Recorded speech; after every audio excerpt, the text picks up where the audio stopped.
As we go down here, I'll mention that the lower floor is also equipped with many boats, outboard motors, and fishing exhibits, among other things. And you can take a look around at all of those.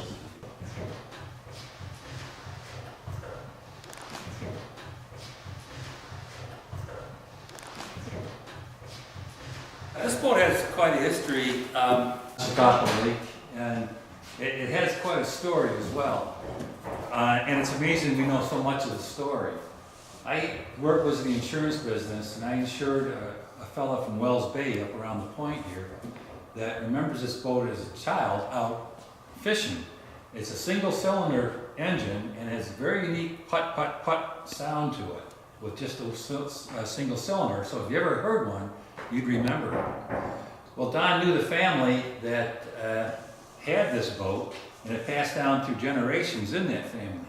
As near as we can determine, it was built right around the turn of the century.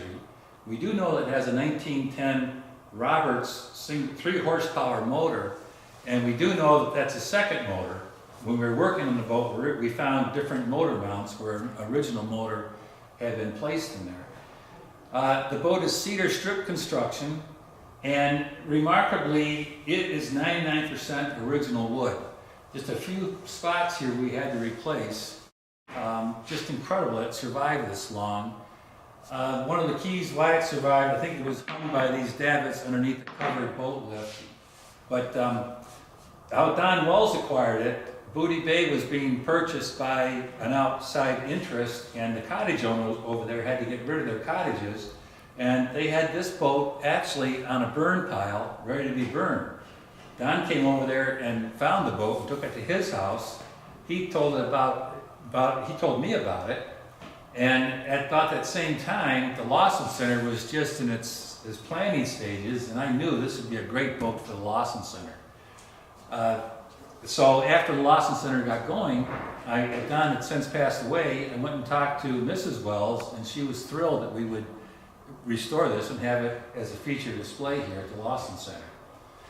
The boat had at least 10 layers of paint on it over the years. Remember, it's a 1900 boat, so over the years it would be painted different colors.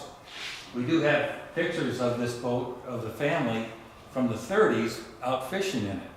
It was the Ogren family, and Mrs. Wells still was in contact with a relative, a descendant rather, of the Ogrens, and he was just thrilled that we were going to restore this, and he gave us a written history to correspond with it as well. To describe the boat, as I said, it's a single cylinder boat. It's steered by these ropes here, which made it convenient for muskie fishing, which is what the family used it for. You can steer the boat from anywhere in the cockpit. This steering cable is clothesline. That's what came with the boat. We thought it was kind of neat. A historical note on the boat, we have a 1956 license plate from the lake that probably was last year the family used it. But this number 144 was on the boat, on both sides, caked with layers and layers of paint. Now, I had no idea what that meant, but then Ned Ward did research on these boats and found that there was a newspaper article from, I believe, 1905 that listed boat numbers 1 through 300. And our boat was named 144, and it was owned by a Mr. A. Kofod from Durant Street in Jamestown. It listed, so I went to the city directory at the Jamestown Fenton Museum and found this A. Kofod listed on Durant Street. His occupation was listed as woodworker. So I imagine he built this boat.